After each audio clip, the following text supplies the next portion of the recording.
Let's go. Merci d'être là. Merci de votre présence. Vous êtes ici au premier apéritif circulaire de l'association Today. Today représenté par Clara, Morgane et Marie. Vous pouvez faire un petit coucou les filles. Yes, bravo.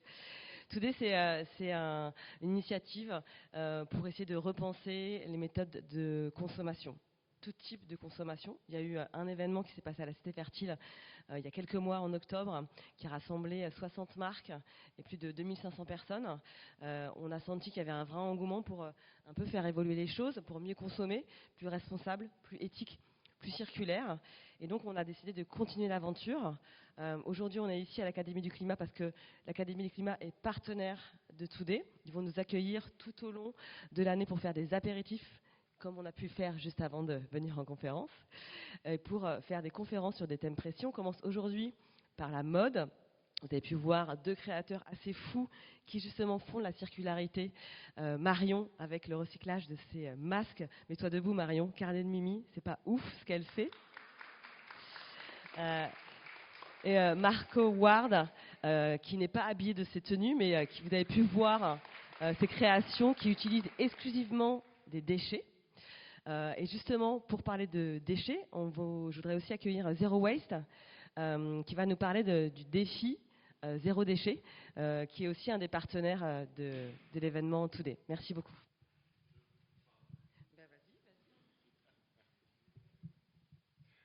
Bonsoir à toutes et à tous. Merci beaucoup Today de m'avoir invité pour représenter Zero Waste France. Donc voilà, moi je travaille à Zero Waste France, je suis en service civique là-bas. Et donc Zero Waste France, c'est une association qui milite pour la réduction des déchets et du gaspillage et qui fête donc cette année ses 25 ans. Donc moi, chez Zero Waste France, je m'occupe principalement de l'animation du défi Rien de neuf, qui est un défi collectif qu'on a lancé en 2018 et qui rassemble aujourd'hui plusieurs dizaines de milliers de personnes. Et le but du défi, donc en une phrase, c'est essayer d'acheter le moins d'objets neufs possible tout au long de l'année. Donc en relevant le défi, en fait, c'est aussi l'occasion d'enclencher une démarche de questionnement de nos besoins, de notre rapport à la consommation. Et en fait, c'est parce qu'on constate aujourd'hui que dès qu'on a besoin de quelque chose, d'un nouvel objet, que ce soit un nouveau téléphone, n'importe quoi, un nouvel outil, une nouvelle assiette, une nouvelle veste, le réflexe qu'on a, c'est d'aller en magasin et d'acheter du neuf. Sauf que le neuf, c'est très lourd. En fait, ça coûte beaucoup en termes de ressources. Par exemple, pour donner un exemple, un smartphone de 200 grammes, derrière, il y a 183 kilos de matières premières. En fait. Un ordinateur, c'est 8 tonnes. Un pantalon en jean, c'est 7 à 10 000 litres d'eau. Donc c'est assez énorme. Donc à travers le défi, donc on va inviter les gens à questionner leurs besoins d'abord et ensuite donc leur faire découvrir plein d'alternatives au neuf. Donc la première, la plus évidente à laquelle on pense, c'est l'achat d'occasion, donc la seconde main. Donc on connaît tous Le Bon Coin, Emmaüs, il y a aussi le réseau Envie par exemple que j'aime bien parce que c'est tout ce qui est électroménager, reconditionné. Mais il y a aussi plein d'autres alternatives en fait auxquelles on pense pas. C'est donc la réparation tout simplement. Des fois un objet a besoin d'un petit point de colle, un coup d'aiguille à coudre pour repartir et être comme neuf. Il y a l'emprunt, il y a l'upcycling, il y a toutes ces choses-là. Et donc un autre exemple que j'aime bien donner, c'est l'exemple de la perceuse. Une perceuse, en moyenne, dans sa vie, va tourner 7 minutes seulement. Donc en fait, on voit que la logique serait non pas d'en acheter une neuve dès qu'on en a besoin, mais juste d'aller peut-être demander à son voisin, à sa voisine, si elle en a une, peut-être la louer quelque part si elle est accessible. Voilà, c'est des solutions alternatives bien plus vertueuses que l'achat neuf et qu'on essaie du coup de montrer, de démocratiser en fait avec le défi. Donc chaque mois, on envoie une newsletter, on anime aussi un compte Instagram, un groupe Facebook où on va partager toutes ces alternatives. Et donc le but derrière, c'est vraiment de changer notre rapport aux objets, de se rendre compte de leur poids, mais aussi de leur valeur. Parce que derrière un objet, il y a aussi toute une chaîne de production avec des travailleurs, des travailleuses qui sont souvent, surtout dans l'industrie de la mode, je pense qu'on en parlait ce soir, on ne peut pas très bien vérifier s'ils travaillent dans des conditions dignes.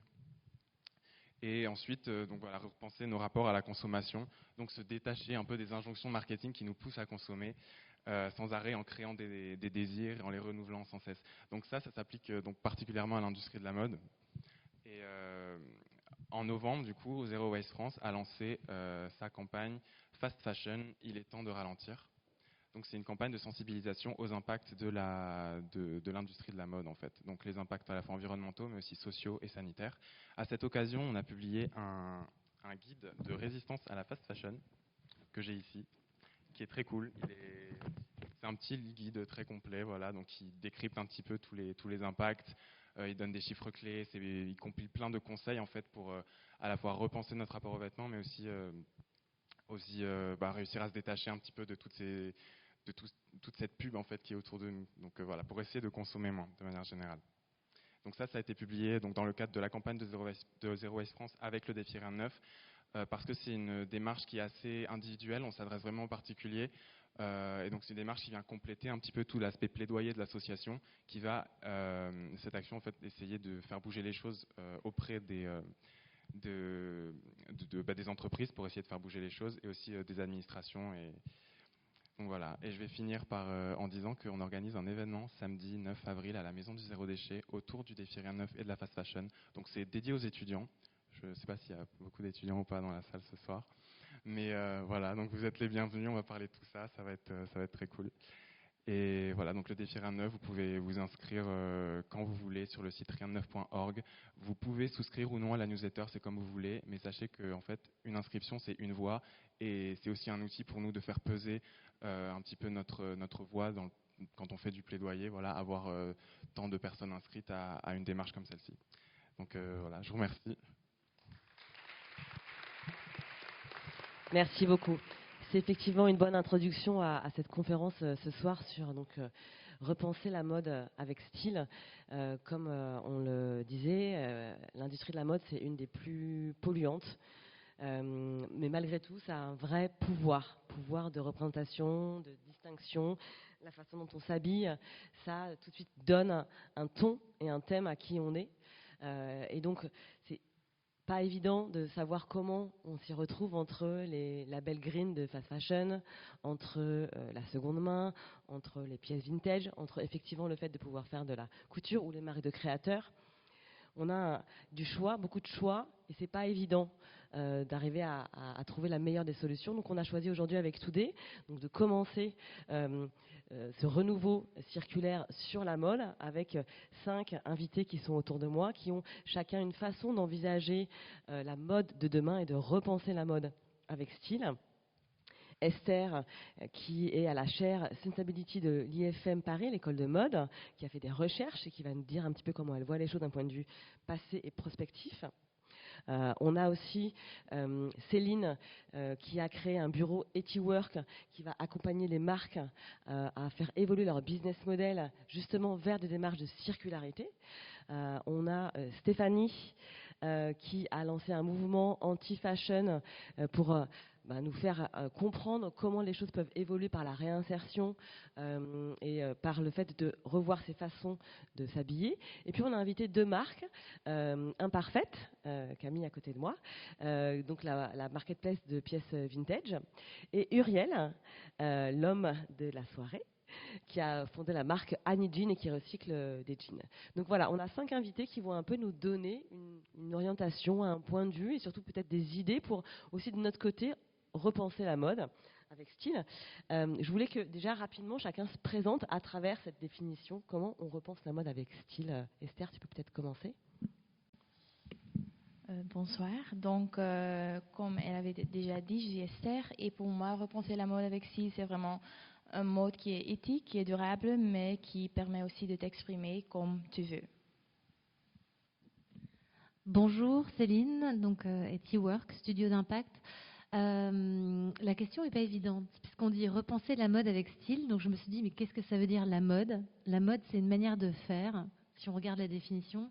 Et le style, c'est une manière d'être et d'être en liberté et en créativité. Et donc ça pose pas mal de questions, puisque aujourd'hui on parle quand même aussi d'une conscience écologique et d'une conscience plus pointue sur le respect des droits humains.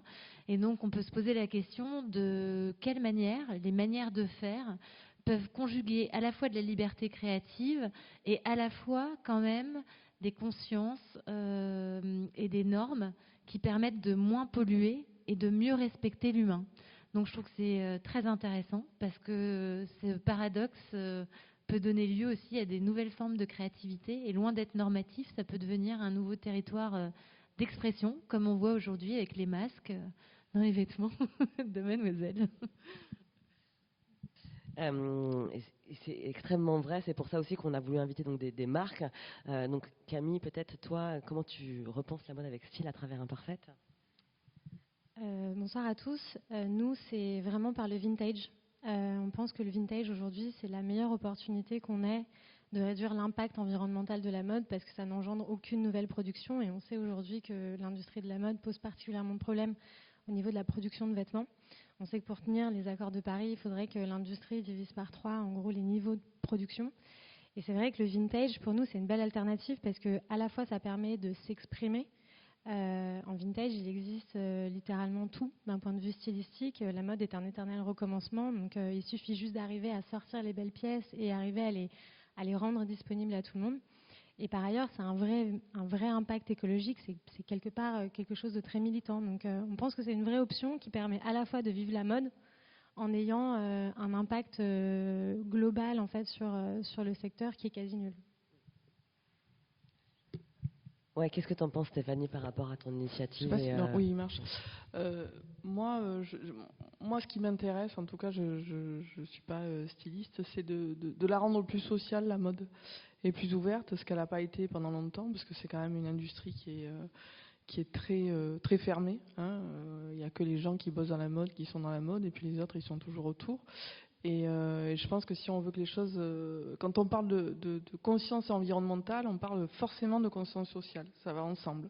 C'est pas quelque chose c'est pas dissocié. Donc si la mode est plus ouverte et qu'elle se pose un peu plus de questions de ce qui se passe autour et si elle ouvre un peu plus ses portes à des gens qui sont très loin, je pense qu'elle aura beaucoup plus de style parce qu'en plus, souvent, par rapport à ce que tu disais, moi je pense qu'on est beaucoup plus créatif avec 2 € qu'avec 200. Voilà. On va beaucoup plus loin dans la créativité quand on a peu d'argent que quand on en a beaucoup. C'est très facile de s'habiller avec une carte bleue remplie. C'est beaucoup plus compliqué d'être créatif avec peu de moyens. C'est sûr, mais c'est vrai que, et toi Uriel, tu es la preuve par rapport à Nijin, c'est pas évident de retravailler des pièces et de les rendre accessibles à tous les porte-monnaies. Tu me disais tout à l'heure qu'une bonne journée de travail, c'est la création de 20 pièces. Effectivement, c'est très peu. T'appuies juste en dessous. À ce stade, c'est vrai que c'est l'artisanal. Ce que je fais aujourd'hui, c'est un modèle assez de pièces uniques, transformées, qui sont toutes particulières, qui ont tous des défauts. Et donc, effectivement, c'est quelque chose de très, très lent. On parle de slow fashion, là, on y est vraiment. Et tu parlais, Céline, de modèles de développement et de possibilités de rendre viable la mode circulaire. Il y a un vrai sujet là-dessus. C'est vrai que pour moi, il y a un équilibre à trouver pour rendre la mode circulaire viable et arriver à trouver que l'upcycling n'est pas forcément une mode hippie ou stylisée de manière particulière, mais arriver à lui trouver un vrai cœur dans le marché auprès des clients. Je trouve que c'est particulièrement difficile cette question parce que c'est vrai que quand on repense la mode en tant qu'entrepreneur ou en tant que marque ou tous ceux qui y réfléchissent, on a une forme de schizophrénie entre le commerçant et le citoyen. En tant que citoyen engagé, et c'est la démarche qu'on a tous ici, on a envie de changer les choses, on a envie de repenser le système, et en tant que commerçant, on a envie de vendre des jeans. Et à un moment donné, c'est vrai qu'il faut se poser la question de l'équilibre du discours et de comment on parle aux clients et de comment nous-mêmes on trouve cet équilibre pour arriver... parce que moi, ma conviction, c'est effectivement, comme il disait tout à l'heure chez Zero Waste, je me sens très proche de ce qui était dit, on était dans une... Enfin, je pense que le centre du problème, c'est d'arriver à consommer autrement et d'arriver à acheter autrement. Et convaincre le client qu'il faut acheter moins, c'est compliqué. Effectivement. Et je voudrais faire intervenir Esther, là. Parce que Esther, donc, ça fait de la recherche au sein d'une école de mode, une école qui est là pour former les futures marques de design, les futurs créateurs de marques. Au travers de tes études, comment on en est arrivé à cette situation? C'est quoi l'angle du citoyen qui va acheter, changer? Enfin, d'où ça vient? Est-ce que tu as un petit état C'est une grande question, mais je peux me joindre avec l'idée de schizophrénie, et spécialement avec la génération dont je fais partie. Il y a vraiment beaucoup de recherches qui disent que nous sommes vraiment capable, où on veut vraiment payer beaucoup plus et on se sent plus responsable. Mais d'autre côté, on voit aussi que les chaînes comme Shein ou Boohoo commençaient à le vendre de plus en plus. Donc c'est très très compliqué et parfois les actions manquent un peu. Il y a les mots et les désirs, mais après ça reste parfois un peu trop exclusif, trop cher, et il y a quelque chose que les gens n'arrivent pas à vraiment transformer leurs mots dans des actions concrètes. Dans mes recherches, j'ai recherché la durabilité et les différentes dimensions, c'est-à-dire intrinsique, extrinsique. Et l'aspect extrinsique est hyper intéressant parce que ça parle des aspects sociaux, des aspects, ok, j'ai une skinny jeans que j'adore porter, mais après une pote a dit que c'est pas dans la mode, donc j'arrête de la porter. Beaucoup de vêtements sont juste, on fait un don, ils sont en état parfait, mais pourquoi on veut plus les porter? Donc toute cette question, parce qu'il y a bien sûr la démarche qualité des vêtements avec le fast fashion qui est pas du tout bon, mais après aussi si on augmente la quantité, il y a encore le désir vraiment des gens de consommer. Donc c'est une question hyper compliquée et il y a beaucoup de différents aspects qu'on doit considérer. Et j'aimerais bien avoir la réponse, mais je pense que c'est un peu trop compliqué pour juste dire. Ouais. On va essayer ensemble de dépoussiérer un peu tout ça. Effectivement, aujourd'hui, toutes les marques se posent la question de comment rendre leur business plus responsable, plus éthique, plus circulaire. Toi, Céline, en accompagnement avec Etiwork, notamment le mouvement que tu as co-créé EC 2022, c'est quoi le constat dans les entreprises ? Est-ce qu'on est perdu ? Est-ce que Alors, je pense que c'est très complexe à plusieurs niveaux. C'est complexe pour le créateur de mode et celui qui va vouloir vendre des vêtements. C'est complexe pour le consommateur parce qu'aujourd'hui, il y a quand même la publicité qui est un vecteur de désir, de désirabilité. Et puis, il y a aussi pas mal de greenwashing. C'est-à-dire que maintenant, on arrive à c'est circulaire, alors c'est propre, c'est vegan, alors c'est propre, et on fait beaucoup de raccourcis. Donc, en fait, ce sujet est complexe, et la première des choses qu'on apprend à un client, c'est qu'il n'y a pas de solution simple. Après, il y a des business models qui sont plus vertueux, et ça a été prouvé. Ça a été prouvé par la Fondation Ellen MacArthur, que quand on a adopté une démarche circulaire, et une démarche circulaire, ça peut être du vintage, mais ça n'est pas que ça. C'est penser le cycle du vêtement et le business model dans son intégralité. On peut avoir moins d'impact et pourtant arriver à créer une mode qui va continuer à être créative et qui va continuer à avoir de la désirabilité. Après, il y a un sujet qui est très important, qui est le sujet social. Donc cette mode aujourd'hui, si on veut la produire en France, si on veut créer ces filières circulaires parce qu'elles n'existent pas aujourd'hui, ça coûte plus cher, c'est pas évident, et si c'est pas fiscalement incentivé, avec des enjeux de TVA ou avec des incitations positives pour favoriser la création, c'est très très compliqué à faire. Je pense qu'il y a aussi des choses qui sont extrêmement positives, c'est quand on se pose la question de comment est-ce qu'on refabrique, refait, réinvente la mode. On peut le faire avec des valeurs sociales extrêmement puissantes.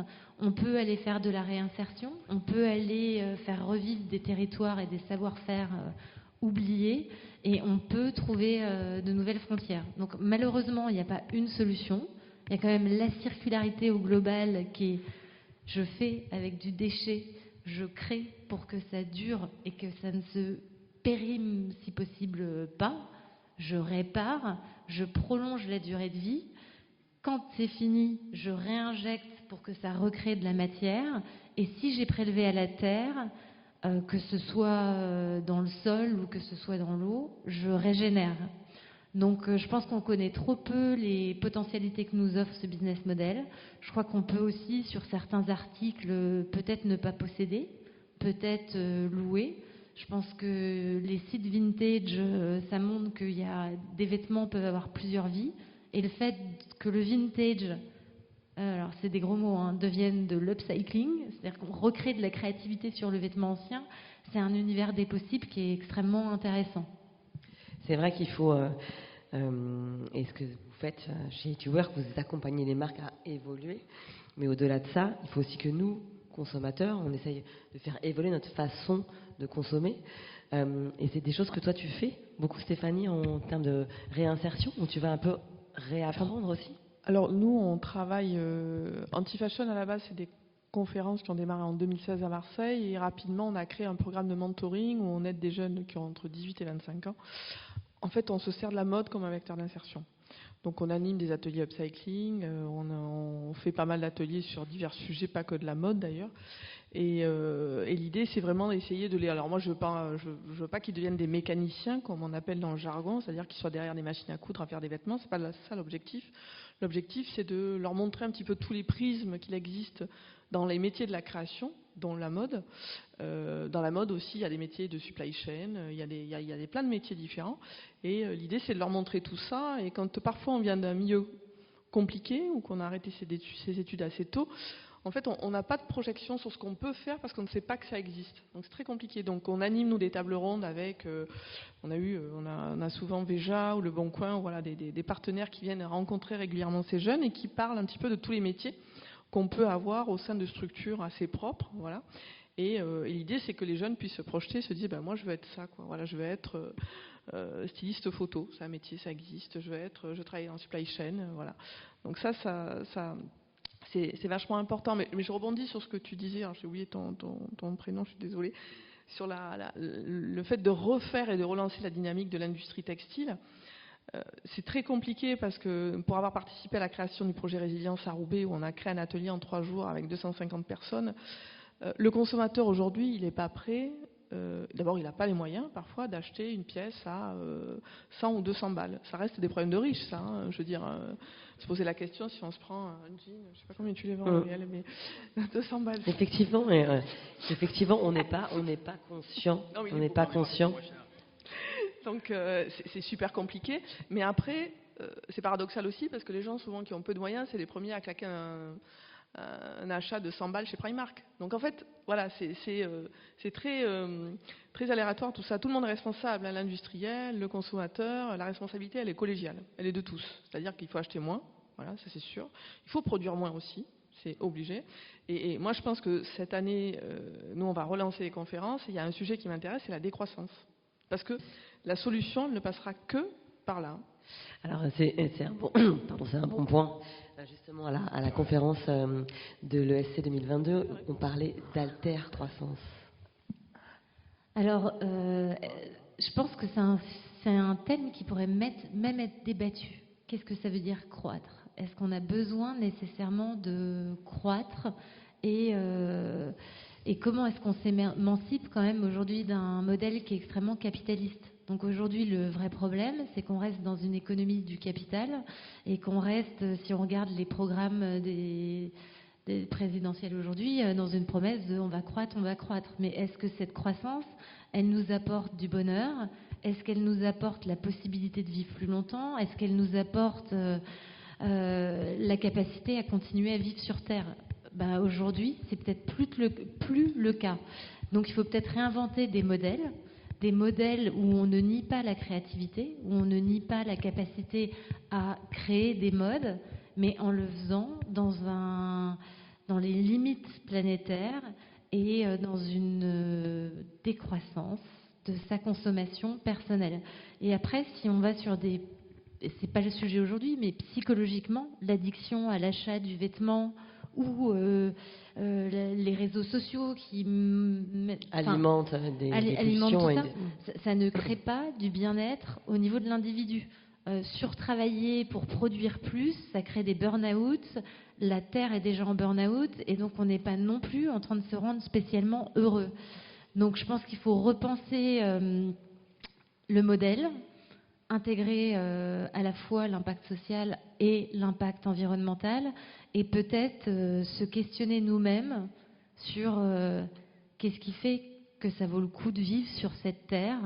Est-ce que c'est posséder un nouveau vêtement ou est-ce que c'est apporter sa patte à ce qu'est l'humanité aujourd'hui ? Alors c'est pas évident dans ce contexte, on a envie effectivement d'être entrepreneur, de développer sa marque, son business, de faire du bien, mais aussi travailler et de gagner sa vie. Quand on a ce type de schizophrénie dont tu parlais, Esther, comment on fait pour créer une marque, un nouveau business? Comment, Camille, on fait quand on se lance sur le vintage? Alors moi, j'avoue que j'ai pas du tout l'impression d'être schizophrène et j'ai pas du tout l'impression que nos vocations ou nos envies entrepreneuriales viennent en négation de notre envie citoyenne. Au contraire, la raison pour laquelle on a fait Imparfaite à l'origine, c'était vraiment pour démocratiser le vintage, parce qu'on était persuadés que c'était et que c'est toujours le futur de la mode, ou du moins une nouvelle facette qui est beaucoup plus green. Donc moi, je vous avoue, quand je me lève le matin et que je me regarde dans la glace, je me sens très alignée avec mes objectifs, et j'espère que la plupart des entrepreneurs d'aujourd'hui qui vont se lancer vont avoir le même alignement, on va dire, et des objectifs économiques et des objectifs personnels et citoyens et globaux. Donc moi, je ne ressens pas du tout cette dichotomie. La décroissance, c'est génial. Moi, je me pose énormément de questions aussi sur toute la partie décroissance. Je pense très honnêtement qu'en revanche, c'est très compliqué de faire émerger ces idées à très large échelle. On en parle beaucoup, mais n'empêche que, comme disait Esther, en 2 ans, Chine a pris 5 points de part de marché. On a beau le dire, le crier, je pense qu'une grande partie de la population est au courant que la fast fashion, ça a des impacts assez importants. Et pour autant, on continue à avoir des jeunes femmes, des jeunes hommes qui achètent massivement de la fast fashion. Je pense que les influenceurs ont énormément de responsabilités là-dedans, et que quelque part, il va falloir aussi les sensibiliser, parce que, pas pour le nommer, j'ai rien contre lui, je l'adore en tant que sportif, mais le fait qu'Antoine Griezmann devienne la première, l'égérie de Mango Men, et oui, ça a un impact sur les personnes qui le suivent. Le fait qu'on ait des influenceuses qui encouragent avec des codes promo, des codes d'achat, etc., à acheter de la fast fashion sans forcément sensibiliser leur audience, ça pose des problèmes. Et at scale, en large échelle, sachant que il y a les réseaux sociaux aujourd'hui. En gros, il y a un emballement, on va dire, global, qui fait que c'est très difficile d'arriver à changer ou à réorienter. Donc nous, notre parti pris, ça a été de dire, comme ça va être très difficile d'arriver à faire adhérer des millions de personnes à l'idée de la décroissance, essayons effectivement de penser une croissance différente.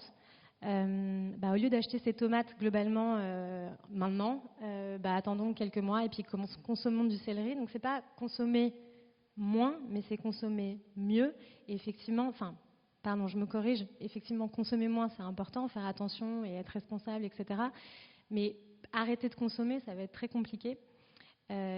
D'autant plus que malheureusement, on n'a pas 30 ans en gros pour arriver à faire germer ces idées dans la tête de plein de personnes. Ça va être très rapide. En fait, il faut que ça se passe très rapidement.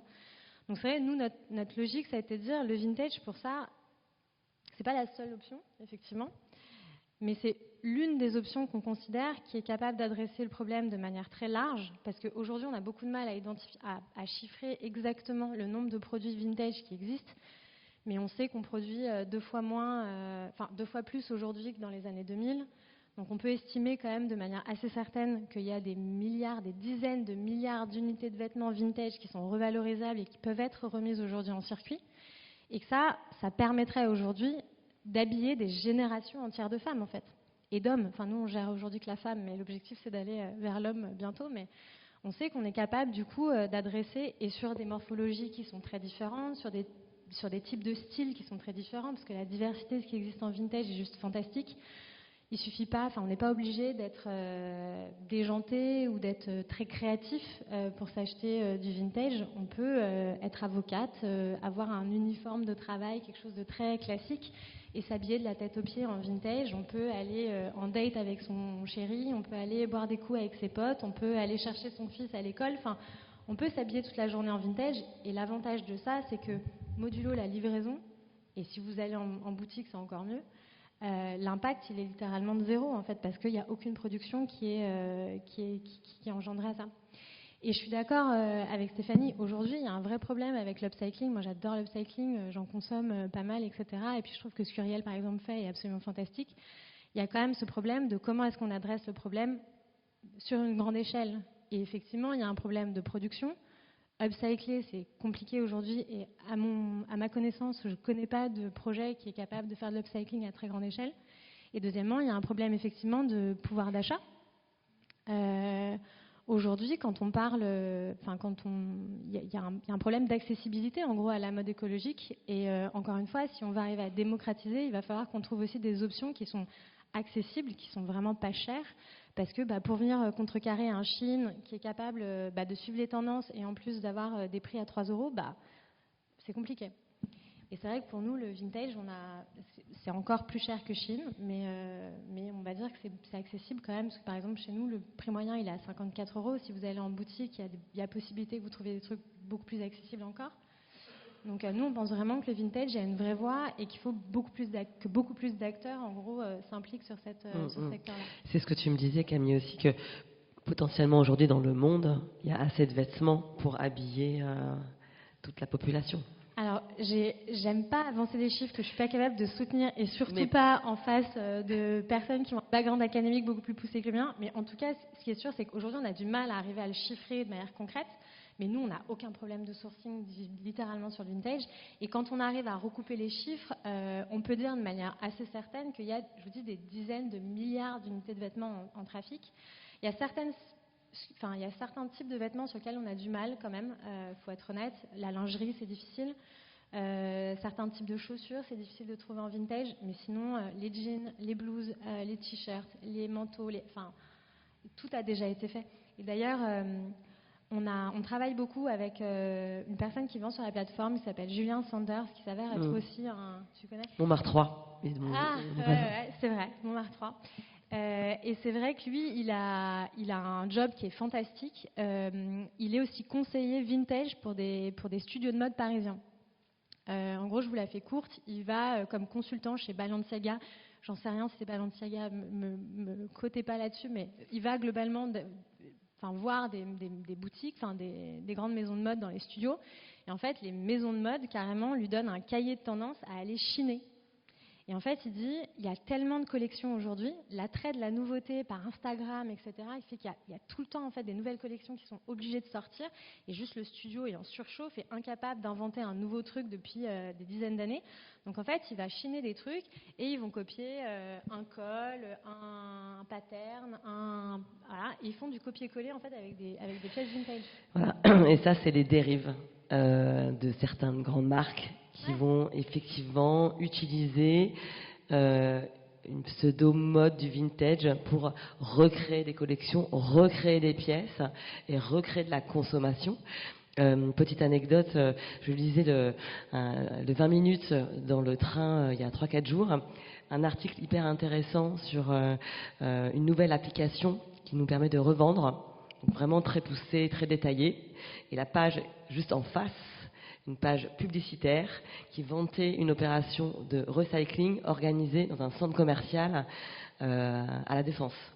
Donc, de manière subliminale, je lis un article qui me parle d'économie circulaire et juste en face, j'ai une pub qui m'incite à venir faire de l'upcycling dans un centre commercial. Bref. De ton côté, Uriel, comment toi tu vois tout ça effectivement comment tu ressens cette créativité, cette nouvelle créativité que tu essayes de mettre en place avec Annie Jean? Je voulais rebondir sur deux choses juste avant, sur l'accessibilité et sur la question du vintage demain. Moi, je source des jeans et je vois aussi beaucoup d'autres vêtements. Et je m'interrogeais juste sur un commentaire que tu faisais, Camille, sur la question de demain. En fait, le monde, on pourra se servir dans le vintage. Tu vois, dans les jeans, par exemple, les plus beaux jeans, ils ont 20 à 30 ans. Et les jeans qui ont 10 ans, ils sont dégueulasses. Ou ceux qui ont 5 ans, ils sont vraiment encore pires. Je parle même des 501, en fait. Les productions ont changé, les matières ont changé. Et je m'interroge évidemment sur ce que sera le vintage dans 20 ans. Parce que dans 20 ans, on aura tout bouffé. Et il nous restera du Zara, du Shine, etc. Donc j'ai un petit doute, en fait. Et je suis dubitatif là-dessus. Et c'est dommage, parce que je trouve que le vintage, là-dessus, il a malheureusement un sourcing qui commence à être en pénurie. Sur l'accessibilité, moi, j'ai toujours trouvé intéressant, pour des raisons de fibre personnelle, de rendre le produit, la mode accessible, avec Maison Standard en premier, et aujourd'hui avec Annie. Et au début, mon trip, c'était d'arriver à faire un jean recyclé à 100 €. Et en fait, quand on veut bien faire les choses, quand on commence à avoir un niveau d'exigence particulier, quand on veut les faire localement, quand on veut les faire avec la bonne matière, tout ça, ça coûte extrêmement cher. Ça coûte même plus cher que le neuf. C'est-à-dire qu'aujourd'hui, quand je veux faire un jean neuf, ça peut me coûter entre 25 et 35 euros au Portugal, au Maroc, en Tunisie. En France, ça me coûterait 55 à 60 euros. Par contre, faire un jean vintage que j'achète, un vieux Levi's, que je retape et que je refais entièrement, ça va me coûter à peu près environ 50 euros, 40, 50 euros. Et donc, du coup, effectivement, les marges sont faibles et on arrive finalement à cette petite schizo du début que je trouve qui existe encore à ce moment-là, que je ressens beaucoup, moi, qui est celle de finalement de ne pas rencontrer le client convaincu. C'est-à-dire qu'il y a des clients qui sont peut-être ici ce soir, qui adoreraient acheter des jeans recyclés et qui n'ont pas forcément envie de dépenser 200 euros ou 150 euros sur un jean. Et pour autant, quand je vais au bon marché et que j'installe mes jeans, je m'aperçois que le premier réflexe de la cliente qui va acheter un jean upcyclé, c'est pas forcément le côté écologique ou le côté impact environnemental. C'est avant tout le produit. Et je pense que c'est une bonne leçon pour nous. On fait avant tout un métier de désir, un métier de produit, et il faut avant tout faire des beaux produits. C'est la leçon, je pense, importante dans notre métier, quel que soit le modèle qu'on prend. Et donc les rendre accessibles, c'est très compliqué. Et effectivement, en France, faire localement, faire les choses bien, ça coûte beaucoup d'argent. Et c'est vrai que quand on essaye de mettre en place une politique RSE, éthique ou circulaire dans son entreprise, c'est peut-être difficile. Tu l'as probablement vécu chez Maison Standard, quand tu as essayé de faire un peu changer les choses. Peut-être que c'était quoi les premiers écueils, les premiers no-go pour ne pas aller vers une démarche plus responsable? Alors Maison Standard, c'est né d'abord sur un concept qui n'était pas du tout durable, parce qu'en 2013, on ne parlait pas de durabilité en tant que telle. C'était peut-être intégré dans nos modèles, mais la démarche, elle était transparente, elle était éthique, et elle était basée sur un mode de consommation déjà lent. Parce que pour moi, avant tout, dans notre histoire, si on veut ralentir la consommation, il faut proposer moins, il faut proposer des produits durables. C'est pour ça que le jean m'intéresse, c'est que ça fait un des rares produits dans notre style qui va perdurer. Contrairement à un t-shirt blanc ou une chemise blanche que j'adore, mais qui est quand même beaucoup plus compliqué à garder 10 ans. Et donc il y a des produits comme ça qui durent. Maison Standard ensuite a évolué parce que les choses ont évolué, la transparence est devenue une norme pour tout le monde. Et effectivement, à ce moment-là, il y a eu des initiatives que j'ai engagées sur le coton bio, le recyclé, et j'ai découvert que c'était difficile de faire des jeans qu'on vendait très bien chez Maison Standard en faisant 100% de recyclé. Ça n'existait pas encore à ce moment-là, en 2016. Il fallait mettre du chanvre, ou il fallait mettre d'autres choses, et c'était moche. Ou il fallait mettre du polyester, tu vois. Donc il y a des compromis qu'on fait, des choix pour arbitrer. Mais disons que c'est vrai que la question du circulaire, du recyclage, était des questions difficiles avec mes actionnaires, qui, eux, ne partageaient pas la conviction. Et je pense que ça parle aussi de la complexité de financer des projets quand on n'est pas forcément dans la même philosophie. Et ça parle aussi de la difficulté à comprendre que un certain nombre de consommateurs ou d'acteurs de la mode aujourd'hui ne sont pas convaincus que ces questions-là intéressent les consommateurs au premier lieu. C'est vrai que c'est pas évident. Toi, Céline, dans ta précédente expérience avant de monter Etiworks, tu étais chez Cartier, la direction de la RSE. Est-ce que c'était difficile aussi de faire évoluer les choses dans la bijouterie? Alors, je pense qu'il y a une grosse évolution sur ce qu'on entend par RSE et la manière dont on l'exerce dans les entreprises. Donc avant, la RSE, c'était plutôt une... Je ressentais ça, une voie de garage dans lequel c'était un département qui faisait chier tout le monde et on se demandait pourquoi il existait et qui venait plus pour gérer un risque qu'on ne comprenait pas exactement. Donc ce qui est intéressant mais qui est effrayant, c'est qu'on a fait énormément de progrès depuis des années pour écouter ce qu'on nous disait, parce qu'on le savait depuis longtemps, mais on regardait en bas, hein, look down n'est pas look up. Et donc aujourd'hui, on arrive à objectiver des choses par la mesure. Donc on arrive à se dire, c'est quoi l'analyse de cycle d'un produit, qu'est-ce qu'on consomme, qu'est-ce qu'on emprunte à la nature, combien ça coûte. Et on arrive à se dire que cette discipline, ce n'est plus qu'une gestion du risque de par peur de ternir une image de marque, mais c'est une gestion de l'impact. Alors ça paraît, ça va être des gros mots, enfin on regarde du côté des externalités directes et indirectes, qu'est-ce qu'on a comme impact sur l'environnement, qu'est-ce qu'on a comme impact social, comment est-ce qu'on optimise, comment est-ce qu'on mesure et comment est-ce qu'on progresse. Donc aujourd'hui, on a parlé de responsable, éthique, green, circulaire. Il n'y a pas de définition. Donc tout ça, c'est des gros mots qu'on se dit entre nous, mais on peut y mettre ce qu'on veut. Donc l'or éthique, ça peut être de l'or recyclé, ça peut être de l'or qui vient de mines artisanales, et puis en fait, on comprend pas très bien quel impact ça a. Aujourd'hui, on dit c'est super, on va mettre des matières véganes, ça va être bien. Ça dépend. Ça dépend parce qu'une matière végane va utiliser 50% de produits dérivés de l'industrie pétrolière. Et donc, au final, si on calcule de manière objective un impact, c'est pas toujours les intuitions qui vont être les solutions les plus respectueuses de la planète. Je prends des choses très simples, les sacs en tissu ou les gourdes, c'est super, hein, c'est sûr que c'est mieux d'utiliser une gourde que d'utiliser une bouteille en plastique, sauf qu'il faut l'utiliser pendant 7 ans pour qu'elle ait un impact écologique meilleur. Je me trompe peut-être, hein, donc faites du fact-checking, je suis pas sûre de moi.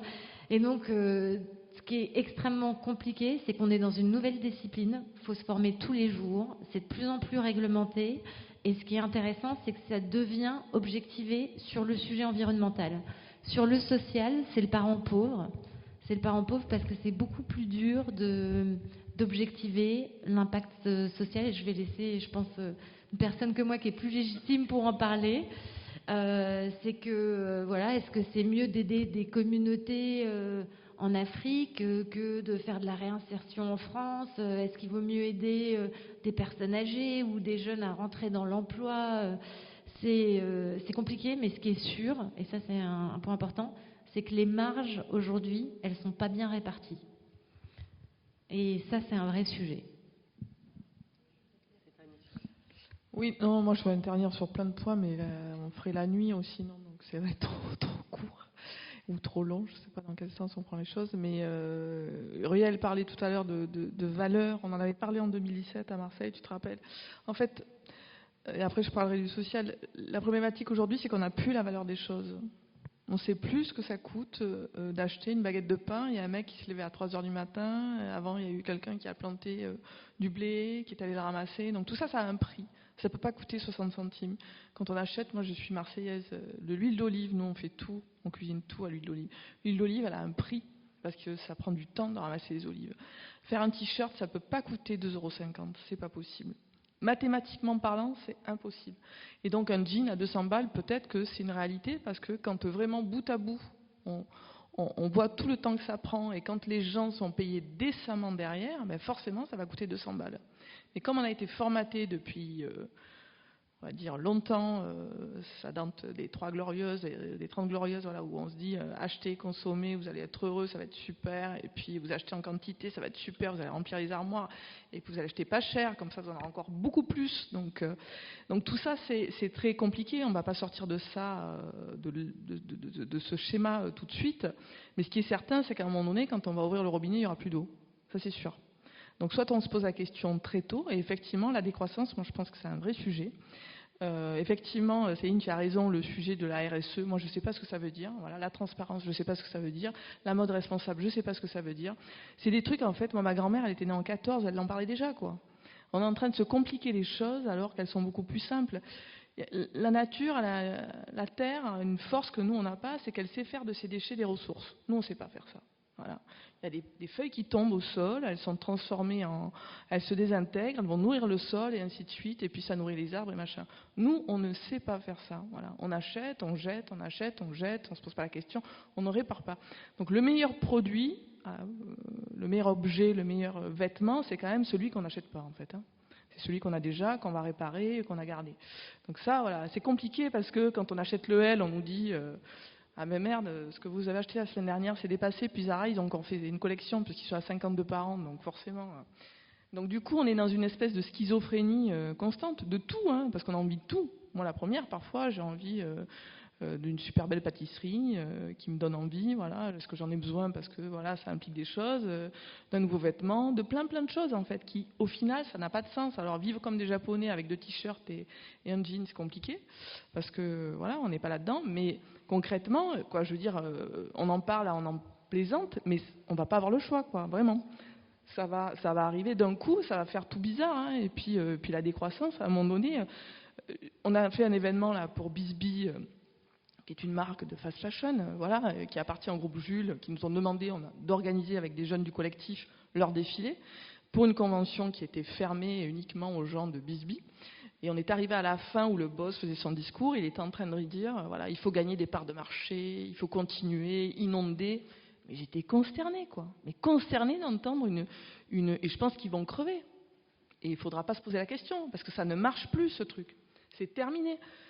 Faut, à un moment donné, voilà, raisonner en disant il faut faire de la croissance et augmenter. Non, ça ne marche plus. C'est terminé. Je veux dire, ou alors on va vendre des Rafales aux Russes et puis et comme ça ils vont. Non, mais je veux dire, tout est lié en plus. Et tout ce qu'on fait, c'est un acte politique. Donc.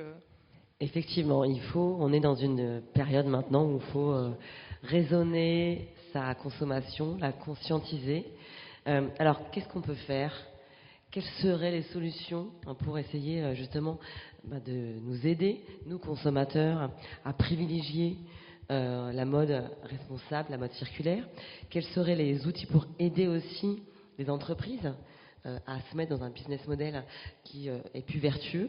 Est-ce que c'est des décisions politiques? Est-ce que c'est des choix réglementaires? Est-ce que c'est des punitions? Comment on peut faire pour faire changer les choses plus rapidement? Je pense qu'il y a plusieurs façons d'agir. Il y a des leviers au niveau du citoyen, il y a des leviers étatiques, il y a des leviers via des coalitions, parce qu'on est toujours plus fort quand on agit ensemble. Et il y a aussi réhabiliter une forme de philosophie dans la vie. Sur le politique, il y a plusieurs sujets que je ne porte pas que moi, mais qui sont défendus par plusieurs collectifs, comme Économie circulaire 2022 ou En mode climat, qui est de réfléchir à une TVA réduite sur les produits de seconde main. Qui est peut-être de créer une taxe. Alors c'est pas trop sexy, mais quand on se dit qu'il y a des t-shirts à 2 euros, c'est pas le coût de ce que ça a prélevé à la nature, c'est pas le coût de ce que ça a coûté à un être humain de le produire.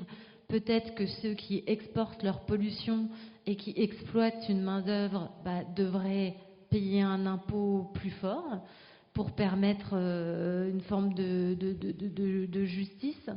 Je pense qu'il y a aussi l'incitation. Je pense que la punition n'est pas la seule mesure, mais qu'on peut avoir des mesures fiscales pour aider à la création de marques qui ont des ADN vertueuses, ou pour créer les circuits de recyclage, ou pour inciter tout ça. Et puis je pense qu'il faut ne pas avoir une économie qui est que capitaliste. Il faut avoir ce qu'on appelle la comptabilité tripartite, c'est-à-dire qu'on soit aussi responsable sur le social. Il faut qu'on soit responsable sur le financier, il faut qu'on soit responsable sur la nature. Et à partir du moment où cette comptabilité, elle est imposée à tous, et si possible, elle n'est pas financiarisée, on arrivera à se transformer. Puis je pense qu'il faut aussi mettre un petit peu d'ordre sur les labels. Il y a plein de labels, il y a plein de réglementations, il y a le PEF qui arrive, il y a l'étiquetage environnemental. Tout ça, ça peut contribuer à nous aider, mais il faut que ça soit bien fait. Et il faut que ça soit pensé avec la notion de la durabilité du produit et pas que de l'éco-conception. Donc je n'ai pas toutes les réponses, mais je pense qu'une somme de solutions peut être bien. Uriel, Camille, vous en tant que patron d'entreprise, est-ce qu'il y aurait des dispositifs fiscaux d'allègement de charges, de bourses, de soutien qui pourraient vous aider à améliorer, entre guillemets, votre façon de travailler? Vas-y, Uriel, commence. J'adore l'idée, mais je ne sais pas. J'ai pas trouvé en tout cas d'aide. J'ai pas trouvé d'aide auprès de l'Île-de-France. J'ai pas trouvé d'aide auprès de l'ADEME parce que c'est des sujets compliqués et d'après le défi non plus. Mais c'est pas grave. En fait, je pense qu'aujourd'hui, ceux qui sont aidés, et c'est peut-être très bien. J'ai pas la réponse à ça. Je m'en plains pas du tout. J'ai l'impression que c'est l'innovation qui est aidée. Par exemple, quand tu vas innover sur comment refibrer la matière, comment arriver à trouver finalement technologiquement une histoire qui permet de sortir l'industrie d'un problème. Alors que nous, finalement, on recommerce, on transforme, on travaille, on design je sais pas, mais j'ai l'impression que c'est pas des choses qui sont peut-être mises en avant pour nous aider, mais effectivement la façon dont on source pourrait nous aider. Tu disais qu'on pourrait aider avec des taxes moins fortes les produits comme les nôtres, très bien. Je trouve que c'est une bonne chose. On nous aide aussi par exemple par rapport à l'apprentissage, parce que moi par exemple j'ai des apprentis et on arrive à les financer un peu mieux. Mais je pense qu'avant tout, pour ce qui me concerne, sur par exemple, la question du local, du Made in France, je trouve qu'il y a un désert absolu par rapport à ce qu'on parle, parce qu'on parle beaucoup quand même tous les jours du Made in France. Et quand on recherche en tant qu'acteur, on est plutôt déçu à la fois de la qualité de ce qu'on trouve, comme des infrastructures, comme du coût, j'en parle même pas. Et donc du coup, c'est comme quand tu rentres dans un taxi parisien où tu te fais mal accueillir, tu te dis c'est bizarre, à New York les taxis ils m'attendent et ici en fait ils m'engueulent. Voilà, c'est à peu près pareil. Si je cherche une usine à Paris ou en France, on va me dégager très rapidement, alors qu'en fait il y a tout qui peut laisser penser qu'on est des gens qui vont devenir des bons clients. Qu'est-ce que tu en penses, Camille, la TVA effectivement à 5,5 ? Je signe tout de suite. Non, c'est sûr, TVA à 5,5, ce serait dingue. C'est vrai que des mesures incitatives, ce serait, je pense, très intéressant parce qu'effectivement, aujourd'hui, nous, on a encore des très petites voix. Alors, même si on essaye de se fédérer, etc., on a quand même assez peu de poids par rapport aux mastodontes de la mode. Et c'est vrai qu'il faut arriver, malheureusement, à trouver une incitation économique, même si c'est moche à dire et c'est triste à dire, mais effectivement, tant que le monde sera régi par des logiques capitalistiques, il va falloir quand même réfléchir à parler argent, en fait, parce que malheureusement, c'est le seul langage avec lequel, visiblement, ils ont tendance à réagir. Je pense qu'il y a aussi c'est marrant, depuis tout à l'heure, Céline revient sur les problèmes de définition. Et je pense qu'effectivement, il y a un énorme problème de définition, de manque de définition et de manque d'encadrement. Ce qui fait qu'aujourd'hui, on parle de greenwashing, etc. Mais en fait, le greenwashing, c'est un peu ce qu'on met en fait derrière. Est-ce que quand VP récupère des vêtements et donne des bons d'achat sur du neuf, est-ce que c'est vraiment très écologique ? Je pense pas. Mais voilà.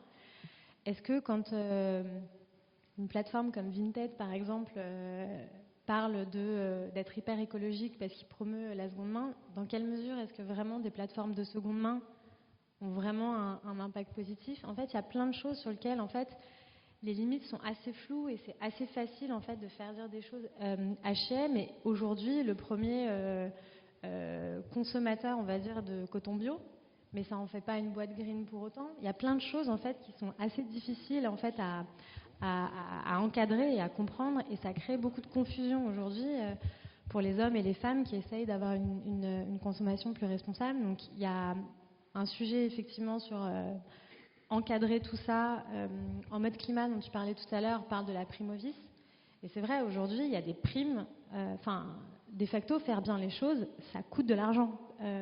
Payer les gens à un juste prix, ça coûte de l'argent, et du coup ça a forcément un impact sur le produit. Délocaliser, pas retraiter ses eaux, traiter les gens comme de la merde, ça coûte pas cher en fait. Donc si vous achetez un t-shirt à 2 €, peut-être qu'effectivement ça préserve votre pouvoir d'achat sur une certaine manière, mais à quel prix ? Est-ce que vous avez envie de faire partie de ça ? Je pense qu'il y a beaucoup d'éducation en fait à faire, et ça va forcément passer par l'intégration des mastodontes de la mode pour arriver à faire changer les choses. Je m'excuse, mais ça va. Moi, je trouve que c'est aussi une question générationnelle. C'est-à-dire qu'en fait, ça va prendre beaucoup de temps pour moi que l'industrie de la mode change là-dessus et que le consommateur change. J'ai une toute petite comparaison. Moi, je suis né végétarien. Quand j'étais petit, j'allais à la Vie Claire, un truc que personne ne connaît, je crois. Tu connais ? Normal, toi. La Vie Claire. Bon. Ouais, et en fait, la Vie Claire, qui a été rachetée par Carrefour, je crois, ou un truc comme ça. Aujourd'hui, les produits de la Vie Claire, on peut les trouver chez Carrefour. On peut trouver des produits bio à peu près partout, et c'est pour toutes les bourses. C'est important à dire, c'est-à-dire qu'il y a une éducation du marché et du consommateur qui fait qu'aujourd'hui, nos sujets écologiques, comme tu le disais tout à l'heure, c'est des sujets d'élite, d'une certaine manière. Et d'une certaine manière, ça me dérange pas trop, parce que c'est comme ça qu'il faut commencer, je crois. On ne peut pas éduquer tout le monde. Et la deuxième chose, c'est que je pense que le territoire circulaire va s'étendre, et que toutes les marques ont leur expression possible. On peut être upcyclé, accessible, on peut être luxe, on peut être créatif, on peut être classique, et là-dessus je pense qu'il ne faut pas nous faire culpabiliser, par exemple, parce que ça serait cher. Pour la petite histoire, quand mon jean se vend 150 ou 200 €, à côté Levi's vend 145-200. C'est le prix d'un jean neuf fait au Cambodge à 15 balles. Tu vois, donc la mode elle est comme ça aussi aujourd'hui, c'est-à-dire que les produits sont chers de manière générale, et la mode neuve elle aussi est très chère. Et la mode, elle passe par la mode de demain, notamment au niveau de l'éducation. On parle beaucoup d'éducation. Aujourd'hui, à l'IFM, Esther, toi, tu es dans la chaire Sustainability. Est-ce qu'il y a des cours dédiés sur la circularité? Est-ce qu'il y a des sessions pour faire apprendre aux futurs étudiants, enfin aux étudiants, aux futures marques, comment revoir la création de la mode? Donc, en effet, à l'IFM, il y a des cours sur la durabilité. Donc, la chaire de l'IFM était fondée en 2019. Et par rapport à ce moment-là, tous les... c'est très récent. C'est très récent, exactement. Effectivement. Du moment dont c'est dirigé par Andréane Lemieux. Et elle donne des cours dans toutes les formations. Donc, on a savoir-faire, design, management. Ce que je trouve déjà qui est très, très bien parce que même si tu ne veux pas être CSR, c'est important quand tu es un designer ou quand tu travailles dans le PR ou n'importe où dans la mode que tu ou même à la base sur la durabilité. Et après, il y a aussi le certificat et ça va un peu plus loin. Donc là, on a des séances une fois par semaine et on a vraiment des professionnels et aussi des projets de contribution, par exemple Annie Jeans cette année aussi, pour vraiment aussi être dans le monde du travail, voir comment ça se passe et que ce n'est pas toujours si facile de travailler avec des associations, de travailler avec des projets. On a les désirs, mais parfois c'est très très difficile à aligner tout le monde. Mais oui, les cours sont une partie théorie et aussi beaucoup de workshops. Donc l'école essaie vraiment d'engager les gens et les étudiants. Mais après, je vois aussi avec les autres étudiants dans ma classe, si les gens ne sont pas intéressés, ils ne sont pas intéressés. Et on peut donner des cours hyper intéressants, mais après, ça reste difficile à engager des gens. C'est vraiment pas facile, non. L'IFM, c'est une école de mode internationale. Il y a des étudiants qui viennent du monde entier, enfin tout au moins de l'Europe. Toi-même, tu n'es pas française. Est-ce qu'il y a des best practices sur la mode circulaire à l'étranger? Est-ce que tu as noté des choses? Ou est-ce que des étudiants ont ramené des idées, des inputs? Je pense tout à fait que c'est déjà hyper intéressant. Par exemple, dans mon cours, nous sommes 80 et je pense qu'il y a 40 différentes nationalités. Donc ça, c'est déjà un début pour aussi arriver à des solutions différentes. Parce que si tout le monde a le même background, le même education, on ne va pas arriver à trouver des solutions efficaces. Après, best practices, pour moi personnellement, les innovations, beaucoup des innovations, ça vient un peu du passé. Pour prendre soin des vêtements, garder des vêtements, passer des vêtements par génération en génération, utiliser les matières de qualité, tous ces trucs ne sont pas des concepts neufs. Donc, je pense que par rapport à ça, parfois les gens ont l'impression de réinventer la mode, mais après, il y a vraiment un aspect de juste avoir du respect pour ce qu'on a. Mais ça va aussi avec, par exemple, des innovations pour trouver comment on peut séparer le polyestre avec le coton, comment on peut régénérer le jean, etc. etc. Donc, je pense que c'est un peu des deux et partout dans le monde, nous sommes en train de chercher les solutions. Pardon, excusez-moi. Je voudrais qu'on termine sur une note quand même positive. C'est vrai que voilà, quand on s'entend tous parler, on se dit merde, comment on va faire quoi? Comment on va s'en sortir? Je voudrais que chacun de vous nous donniez un petit peu vos codes ou votre solution optimiste pour aller vers un monde meilleur de mode circulaire. Uriel, vas-y, je t'en prie. Alors moi, en quelques mots, je dirais le premier angle, c'est ne rien produire, c'est-à-dire ne pas... Évidemment qu'on fabrique, mais c'est ne rien produire en matière, et c'est tout l'angle d'Annie. J'ai considéré à un moment donné que pour relancer une marque, après Maison Standard par exemple, dans mon expérience personnelle, je me suis dit, mais quelle histoire quand même de relancer à nouveau cette histoire de stock qu'on évoque tous, cette histoire de production, cette histoire de collection, de risques qu'on prend sur des collections, etc. Et c'est vrai que je me disais que les initiatives que j'avais avant, qui étaient des initiatives, un peu de coton bio, c'était finalement des initiatives largement insuffisantes et trop partagées aujourd'hui. Et donc pour moi, l'angle important, c'est de ne plus produire de matière. La deuxième chose, c'est que je me suis dit qu'il fallait raccrocher ça à une expérience consommateur, à une expérience client, pour que les clients puissent comprendre le mouvement et l'idée. Et donc j'ai garanti mes produits à vie. Ça paraît con, mais d'une certaine manière, je ne sais pas où ça m'engage. Je pense que Mais je le vois déjà, en fait, si tu veux, j'ai déjà des clients qui me ramènent des jeans pour les réparer. Donc l'idée d'un repair shop est intéressante. L'idée d'avoir des boutiques qui ne sont pas des boutiques qui proposent autre chose, c'est intéressant. Et d'une certaine manière, je suis assez étonné de voir le nombre de gens, femmes, qui viennent nous voir avec des jeans pour leurs enfants, pour eux, qui voudraient réparer. Et ça, je trouve ça finalement assez encourageant. Voilà. Et la dernière chose, c'est que je trouve que le local est intéressant. Il est difficile, comme on l'a dit tout à l'heure, mais que l'idée d'arriver à refaire à la main, de manière artisanale, des produits uniques ou des produits authentiques, c'est quelque chose qui, à mon avis, appartient à l'avenir. Oui. Non, moi, Uriel, tu as parlé pour moi, j'ai rien à dire. Vas-y Camille. Non, je suis très d'accord. Moi, la seule, on va dire, lueur d'espoir, c'est que je trouve qu'on a une jeunesse qui est quand même très engagée, qui est très militante. On descend dans la rue, on milite pour des sujets qui nous tiennent à cœur. Le féminisme, par exemple, c'est un sujet sur lequel on fait beaucoup de bruit. Et aujourd'hui, c'est encore c'est difficile de faire émerger ces sujets-là, mais petit à petit, je pense que les gens en fait vont commencer à s'unir, les femmes vont se rendre compte que il y a de l'impact effectivement dans la consommation de mode, et petit à petit, en fait, ça va remonter vers les influenceurs, vers les marques, et à un moment, on ne pourra plus passer à côté. Moi, j'avoue que c'est plutôt la jeunesse et l'énergie et le militantisme qu'on voit sur les nouvelles générations qui me donnent de l'espoir, on va dire, sur les prochaines années de la mode. Alors au niveau de l'espoir, je pense qu'on a parlé de la formation des jeunes talents et des jeunes créateurs, et je trouve que c'est indispensable. Je pense qu'il y a aussi toute une génération à reformer. Je pense qu'il n'y aura pas de transformation si on ne forme pas tout le monde, c'est-à-dire de la personne qui crée le vêtement à la personne qui achète, à la personne qui le distribue. Et je pense aussi qu'il y a un enjeu énorme sur les imaginaires, c'est-à-dire qu'on a créé un désir de consommer, on a un désir qui est pour des produits qui ne sont pas désirables.